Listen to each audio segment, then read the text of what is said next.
Good morning and welcome back to my channel. This is your first time, then what's up? I wanted to briefly talk about those times when you're definitely in a heated discussion with someone. I don't want to say argument, we'll say heated discussion. And you're trying to figure out, okay, how am I going to solve this? What's going to happen? So let's talk about how you de-escalate the situation. I've learned that people react based off of your energy. So for example, if you're in a discussion with somebody and it's starting to get a little bit, okay, if you're talking about religion or politics, because everyone has something to say about both of those subjects these days. By the way, I don't judge anyone. Your beliefs are your beliefs.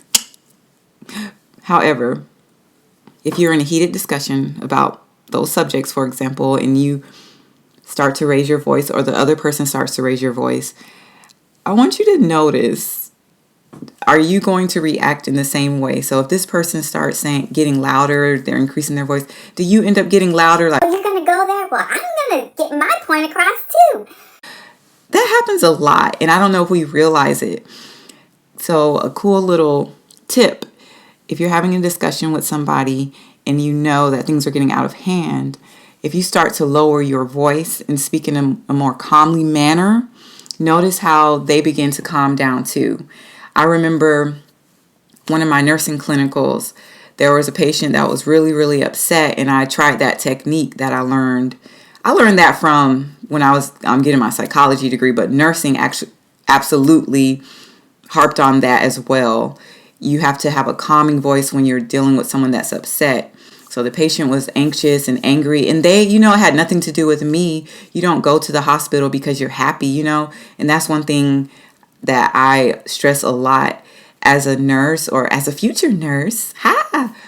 I will make sure I don't take those things personal. It's my job to help that person calm down, to feel relaxed. They're scared. They don't know what's going on some of the times.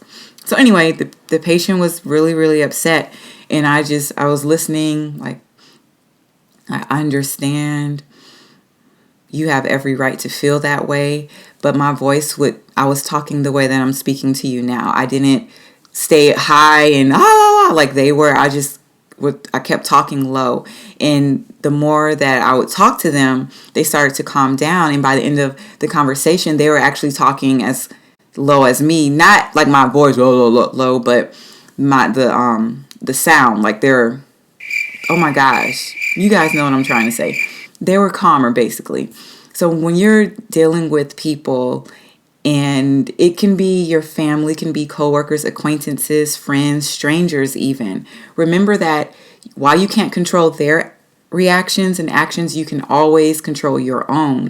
And if you're able to speak in a calming manner, or if you're able to lower the level of your voice, then that might help them relax, and then you can squash the heated discussion sooner than you think.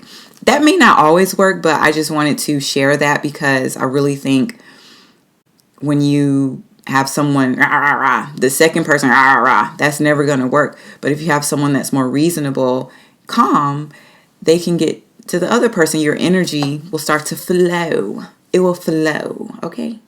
But anyway, okay, that was my little, whatever you want to call it, tip of the day, how to de-escalate heated discussions. So everyone have a beautiful day, and don't forget to smile because you're beautiful.